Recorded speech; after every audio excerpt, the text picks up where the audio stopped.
Hello दोस्तों, ज्ञान classes में आपका हार्दिक स्वागत है। आशा करता हूँ कि आप सभी लोग स्वस्थ होंगे। ठीक है, तो आज हम लोग 10th क्लास का जो 6th चैप्टर है त्रिभुज, ठीक है, जो दो त्रिभुजों के समरूपता पे क्वेश्चन आधारित रहता है, उसमें से एग्जाम में आपको 5 नंबर का क्वेश्चन पूछता है। ठीक है, जिसमें से एक क्वेश्चन आपको प्रमेय से भी पूछता है, जैसे आपका थेल्स प्रमेय। ठीक है, तो थेल्स प्रमेय, पाइथागोरस प्रमेय, थेल्स प्रमेय का विलोम और पाइथागोरस प्रमेय का विलोम, ये सारा क्वेश्चन आपसे पूछता है। तो आज हम लोग देखेंगे थेल्स प्रमेय के बारे में। ठीक है, तो चलिए देखते हैं कि क्वेश्चन क्या है। ठीक है, तो हमारा पहला प्रमेय जो है, ये पहला प्रमेय आपको दिख रहा है, जिसका नाम है क्या, थेल्स प्रमेय। ठीक है, तो थेल्स प्रमेय कहता है कि यदि किसी त्रिभुज की एक भुजा के समांतर अन्य दो भुजाओं को भिन्न भिन्न बिंदुओं पर प्रतिच्छेद करने के लिए एक रेखा खींची जाए, तो ये अन्य दो भुजाएं एक ही अनुपात में विभाजित होगी। ये आपका क्या है, एक प्रमेय है। इस प्रमेय को हमें क्या करना है, सिद्ध करना है। ठीक है, तो क्या कह रहा है, क्या सिद्ध करना है, इसको हम लोग लिखेंगे यहाँ पे। ठीक है, तो ये आपका थेल्स प्रमेय है। ये थेल्स प्रमेय आपको पूछेगा, आपसे ये भी पूछ सकता है कि थेल्स प्रमेय को लिखे तथा उसे प्रमाणित करें। ठीक है, थेल्स प्रमेय को लिखे तथा उसे प्रमाणित करें। तो थेल्स प्रमेय को लिखिएगा और प्रमाणित कर दीजिएगा, तो आपको कितना मिलेगा, 5 नंबर मिलेगा। ठीक है, ये आपसे कह दे कि थेल्स प्रमेय को केवल लिखें, तो ये वाला लिखिएगा, तो इससे आपको क्या मिलेगा, 2 नंबर मिलेगा। ठीक है, तो चलिए हम बात करते हैं। हम बात करेंगे थेल्स प्रमेय में समरूप त्रिभुजों के बारे में। सबसे पहले बात करेंगे समरूप त्रिभुजों। तो समरूप त्रिभुजों का मतलब देखिए, समरूप का मतलब क्या होता है, सम मतलब समान, रूप मतलब उसका आकार, मतलब जो सेम आकार का हो उसे हम क्या कहते हैं, समरूप। और समरूप को कैसे सूचित किया जाता है, इस आकृति के द्वारा। ठीक है, समरूप को किस आकृति के द्वारा, ये वाले आकृति के द्वारा हम लोग क्या करते हैं, सूचित करते हैं। ठीक है, अब जैसे देखिए कि आपको 2 त्रिभुज दे दिए, ये ए बी सी, और एक छोटा सा त्रिभुज देते, ये पी क्यू आर। ये दोनों के दोनों क्या है, त्रिभुज ए बी सी, समरूप त्रिभुज पी क्यू आर। ठीक है, ये दोनों के दोनों त्रिभुज क्या है, समरूप है। तो जब दोनों त्रिभुज समरूप होंगे, तो इसमें एक चीज होता है, पहला आपका होगा कि इसके संगत कोण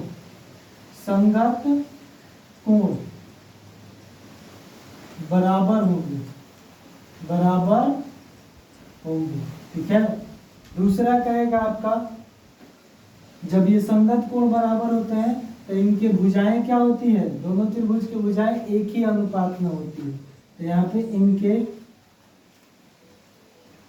भुजाएं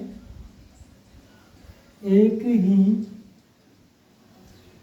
अनुपात में होती है। इनकी भुजाएं क्या होती है, एक ही अनुपात में होती है। तो समरूप त्रिभुज के संगत कोण क्या होता है, आपस में बराबर होता है, और इनकी भुजाएं एक ही अनुपात में होती है। क्या होती है, इनकी भुजाएं एक ही अनुपात में होती है, और संगत कोण क्या होता है, बराबर। इसका कहने का मतलब कि जब ये दोनों त्रिभुज समरूप होंगे, ठीक है, तो ये कोण इस कोण के बराबर होगा, ये बी वाला कोण क्यू के बराबर होगा, सी वाला कोण आर के बराबर होगा। ठीक है, और इनकी भुजाएं क्या होगी, समानुपाती होगी। तो समानुपाती का मतलब क्या होगा, समानुपाती या एक ही अनुपात में होगी। इसका कहने का मतलब कि ए बी बटा पी क्यू बराबर बी सी बटा क्यू आर बराबर ए सी बटा पी आर, ये ऐसे होगी। ठीक है, तो हम लोग समरूप त्रिभुज में जानते हैं कि जब त्रिभुज समरूप होता है तो उसके कोण क्या होते हैं, समानुपाती होते हैं। ठीक है, और उनकी भुजाएं क्या होती है, एक ही अनुपात में होती है। ठीक है, तो चलिए हम लोग का पहला क्या है, थेल्स प्रमेय है। तो थेल्स प्रमेय के बारे में हम लोग देखेंगे, और थेल्स प्रमेय कैसे सिद्ध किया जाता है इसके बारे में भी हम बात करेंगे। चलिए, तो थेल्स प्रमेय आप सबसे पहले यहाँ पे एक फिगर ड्रॉ कीजिएगा।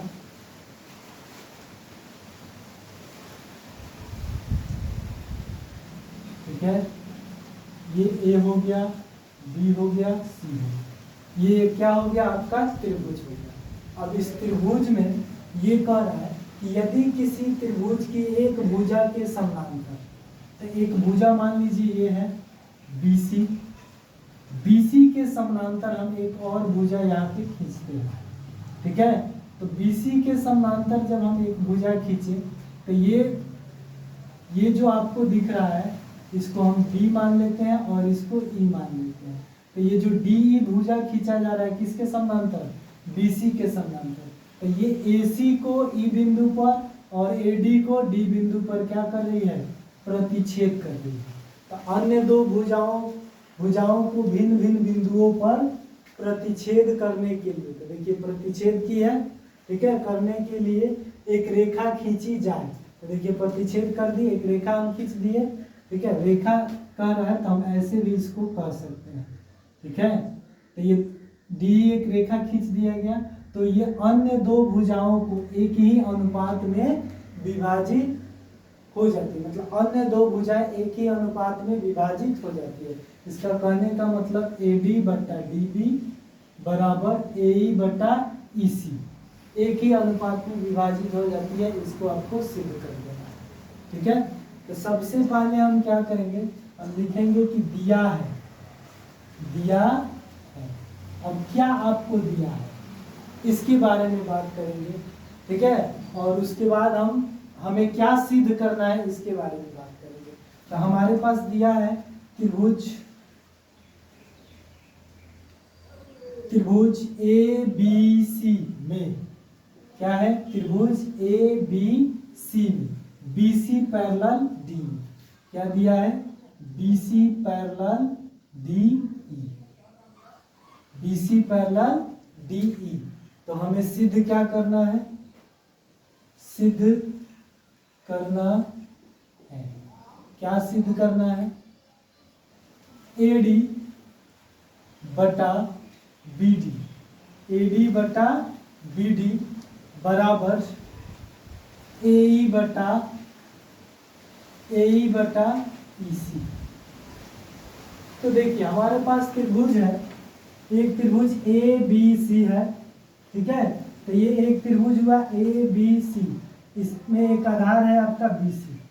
ठीक है, तो इस BC के समानांतर हम एक DE रेखा खींचे। वो DE रेखा क्या कर रहा है, AB और AC को दो भिन्न भिन्न बिंदुओं पर विभाजित कर रहा है। तो दो भिन्न भिन्न बिंदुओं पर विभाजित कर रहा है, इसका मतलब क्या है कि ये बिंदु इस त्रिभुज के भुजाओं को एक ही अनुपात में विभाजित कर रही है। यही आपको क्या कर देना है, सिद्ध कर देना है। ठीक है, तो कोई भी प्रमेय जब हम लोग सिद्ध करते हैं, ठीक है, तो प्रमेय सिद्ध करते समय हमें रचना करना होता है। ठीक है, तो रचना के बारे में हम लोग बात करेंगे। तो रचना करेंगे यहाँ पे, तो रचना हम लिख सकते हैं रचना। ठीक है, तो रचना में हम क्या करेंगे, सबसे पहले यहाँ पे एक, यहाँ से एक हम D से एक रेखाखंड यहाँ पे खींचेंगे, जो लंब डालेंगे किस पर, AD पर। ठीक है, और फिर आपको एक लंब D से AE पर लंब डालेंगे। ठीक है, तो यहाँ पे लिखेंगे और फिर उसके बाद हम इसको मिला देंगे। इसको हम क्या करेंगे, B को C से और B को E से मिला देंगे। ठीक है, तो यहाँ पे रचना में लिखेंगे कि अब इसको हम M कर देंगे और इसको क्या कर देंगे, N कर देंगे। ठीक है, तो यहाँ पे लिखेंगे कि EN लंब, एक मिनट, इसको हम ऐसे लिखेंगे कि AD पर E बिंदु से EN लंब डालें। तथा EN लंब तथा AE पर M बिंदु D बिंदु से DM लंब डालें। ठीक है, तो देखिए एक बार हम क्या किए, E बिंदु से AD पर EN लंब डाल दिए और D बिंदु से AE पर हम DM लंब डाल दिए। ठीक है, एक बार EN लंब डाले AD पर और AE पर हम DM लंब डाल दिए। ठीक है, उसके बाद हम D और C को मिलाएं, D तथा C को मिलाया और B को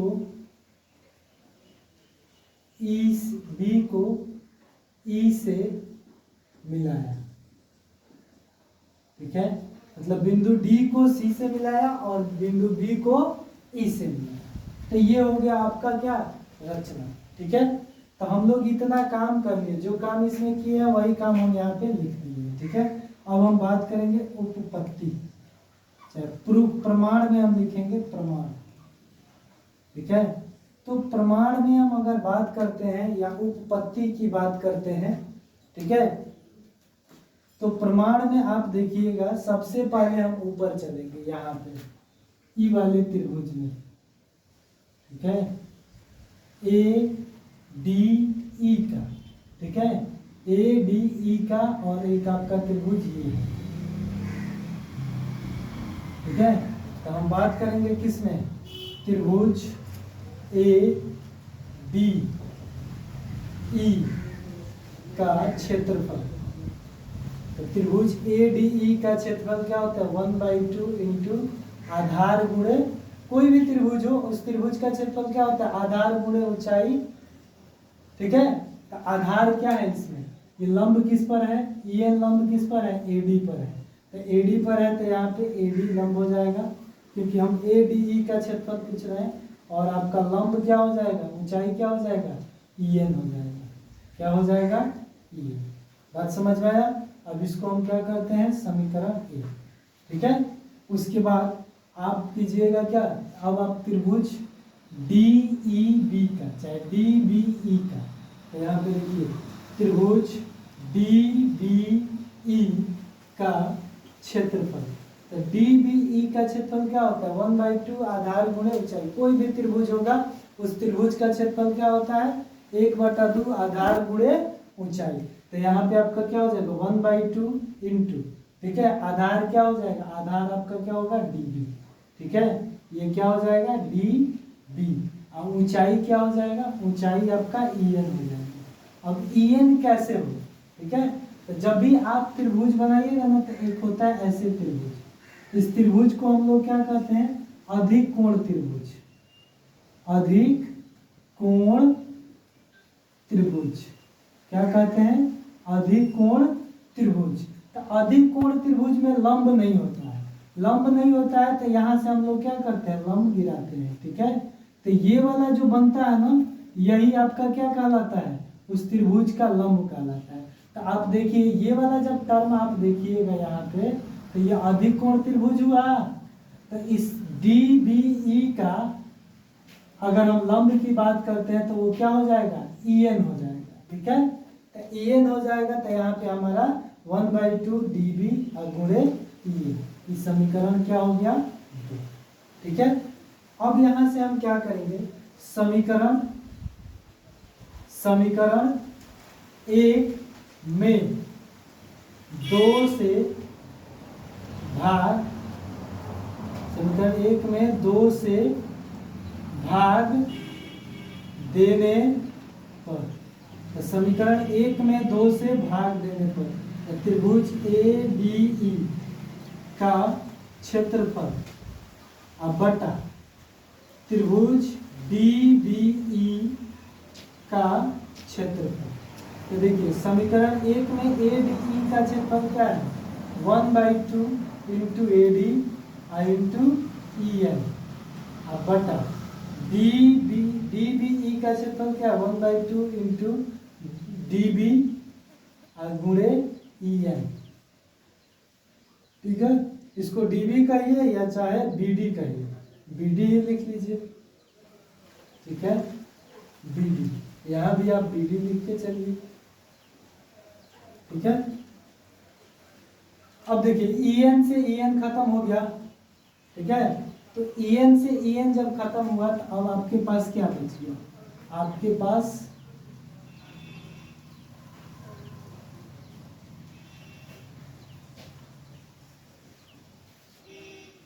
अब यहां पे बच जाएगा आपका त्रिभुज ए बी ई का क्षेत्रफल बटा त्रिभुज बी बी ई का क्षेत्रफल। ठीक है, क्या हो जाएगा, ये 1/2 से 1/2 भी खत्म हो जाएगा, तो ए डी बटा बी डी बचेगा, ये हो जाएगा ए डी बटा बी डी। ठीक है, इसको आप समीकरण 3 मान लीजिए। ठीक है, तो एक तरफ का तो हो गया, इधर का, इधर वाले त्रिभुज का क्षेत्रफल हम लोग देख लिए। अब किधर वाले त्रिभुज का क्षेत्रफल देखना है, इस साइड वाले। अब हमको दाहिने साइड वाले त्रिभुज का देखना है, तो दाहिने साइड वाले त्रिभुज का देखेंगे तो हमारे पास तो एक ऑलरेडी ये त्रिभुज है ए डी ई। ठीक है, एक त्रिभुज हमें ई डी सी बन रहा है। ठीक है, तो इसके बारे में देखेंगे। तो अब हम यहाँ पे लिखेंगे, अब पुनः त्रिभुज ए डी ई का क्षेत्रफल बराबर ए डी ई का क्षेत्रफल बराबर 1/2 इंटू आधार। अब इसका आधार क्या हो जाएगा, ए ई हो जाएगा, और लंब क्या हो जाएगा, लंब क्या हो जाएगा, ए ई आधार हो गया, तो लंब क्या हो जाएगा डी एम।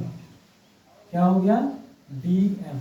ठीक है, अब ये हो गया आपका समीकरण 4। ठीक है, अगला त्रिभुज है आपका क्या, त्रिभुज ई डी सी का क्षेत्रफल। ई डी सी का क्षेत्रफल 1/2 इंटू, अब इसमें आधार क्या हो जाएगा ई सी, क्या होगा ई सी गुणे। ठीक है, लंब क्या हो जाएगा, देखिए ये यहाँ भी क्या बन रहा है, अधिक कोण त्रिभुज। देख लीजिए ये वाला आपको क्या बन जाएगा, ऐसे त्रिभुज बनेगा। ठीक है, तो ये अधिक कोण त्रिभुज बना, तो जब ये अधिक कोण त्रिभुज बना तो यहाँ पे लंब क्या हो जाएगा, डीएम लंब हो जाएगा। ठीक है, और ये समीकरण 5। ठीक है, तो समीकरण 4 में 5 से भाग देने पर, समीकरण 4 में 5 से भाग देने पर, तो समीकरण 4 क्या है, त्रिभुज ए डी ई का क्षेत्रफल बटा त्रिभुज ई डी सी का क्षेत्रफल। ठीक है, तो समीकरण 4 और 5 की अगर बात करते हैं तो ये 1/2 इंटू ए ई गुणे डी एम बटा 1/2 इंटू ई सी गुणे डी एम। तो डी एम से डी एम खत्म, 1/2 से 1/2 खत्म, तो ये आपको मिला त्रिभुज ए डी ई का क्षेत्रफल बटा त्रिभुज ई डी सी का क्षेत्रफल इक्वल टू ए ई बटा ई सी, ए ई बटा ई सी। अब इसको हम समीकरण क्या मान लेंगे, समीकरण 6 मान लेंगे। क्या मान लेंगे, 6।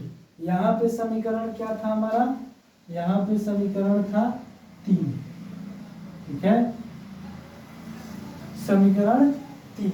अब आप यहाँ से देखिए, एक त्रिभुज आपको नीचे वाला जो ये पैरेलल लाइन है ना, ये पैरेलल लाइन और ये डी और बी सी, ये दोनों के दोनों क्या है, पैरेलल लाइन है। ठीक है, तो 9th कक्षा में हम एक प्रमेय पढ़े हैं, ठीक है।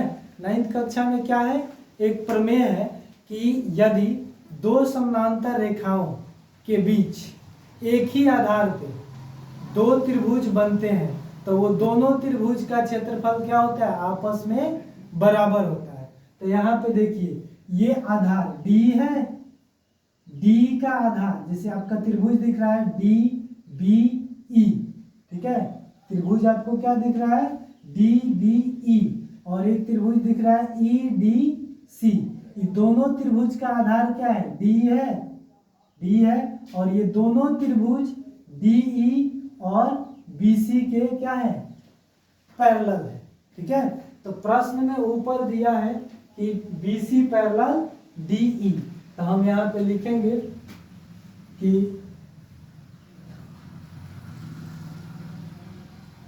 BC पैरेलल DE से, BC पैरेलल DE से हम जानते हैं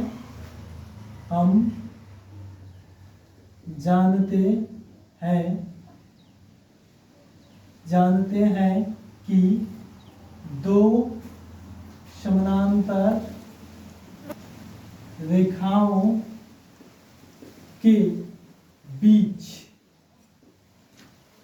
एक ही आधार पर बने त्रिभुज का क्षेत्रफल आपस में बराबर होता है। ये हम लोग 9th कक्षा में प्रमेय पढ़े हैं, ठीक है।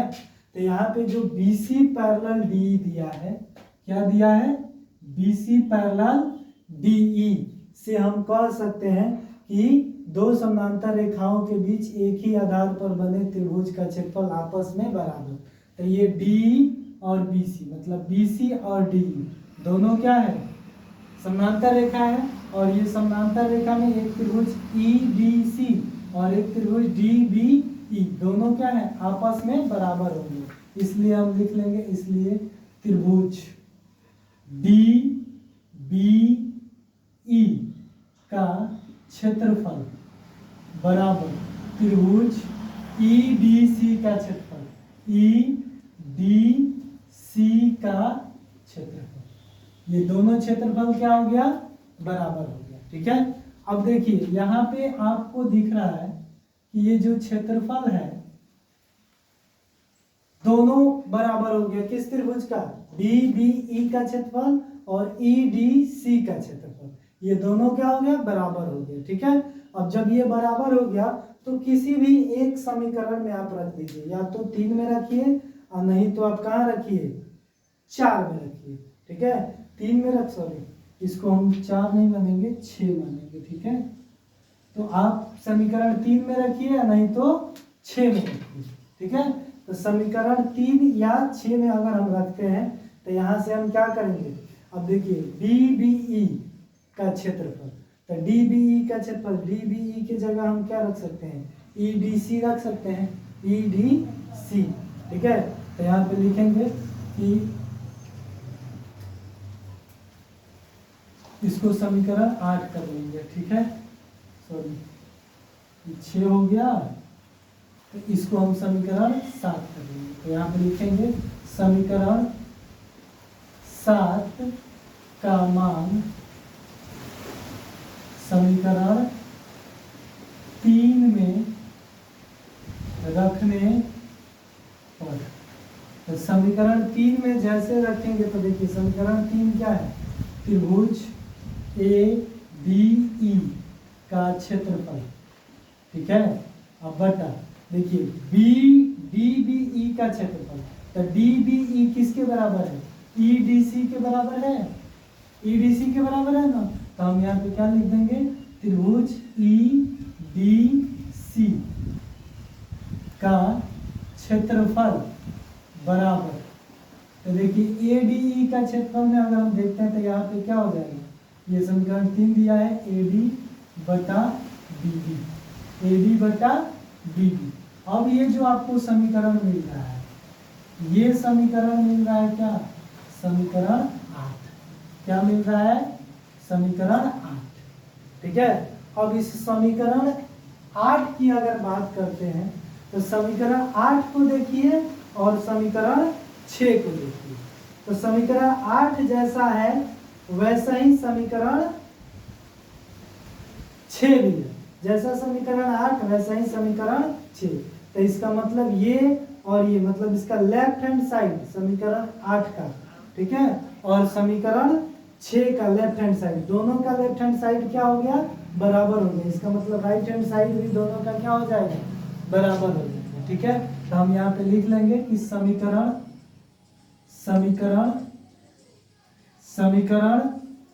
6 और समीकरण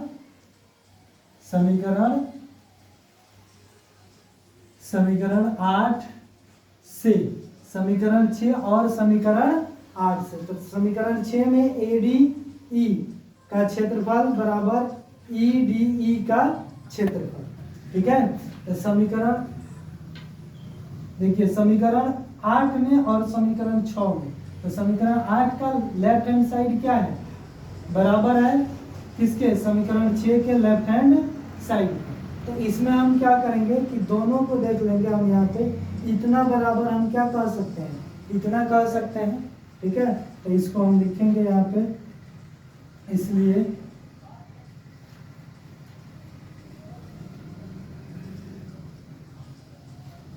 त्रिभुज ADE का क्षेत्रफल बटा त्रिभुज E,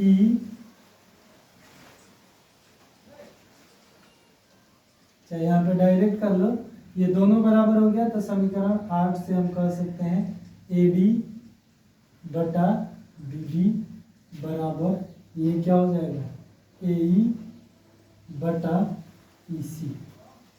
ठीक है, यही हमको क्या करना था, प्रूव करना, क्या करना था, यही हमको प्रूव करना था। तो देखिए, इसका लेफ्ट हैंड साइड और इसका लेफ्ट हैंड साइड बराबर हो गया, तो इस समीकरण का राइट हैंड साइड और इस समीकरण का राइट हैंड साइड दोनों बराबर हो जाएगा, जो यहाँ पे था, देख लीजिए AD बटा BD, ठीक है, और AE बटा EC। तो यहाँ पे AD बटा BD बराबर AE बटा EC। ठीक है, तो थेल्स प्रमेय को हम लोग इस तरह से सिद्ध करते हैं। ठीक है, लेकिन बहुत ऐसे टीचर होते हैं जो क्या करते हैं, ये वाला रीजन यहाँ से स्किप कर देते हैं। ठीक है, ये वाला जो रीजन है यहाँ पे BC पैरेलल D, ठीक है, इसको स्किप कर देते हैं, ये चीज नहीं लिखते हैं।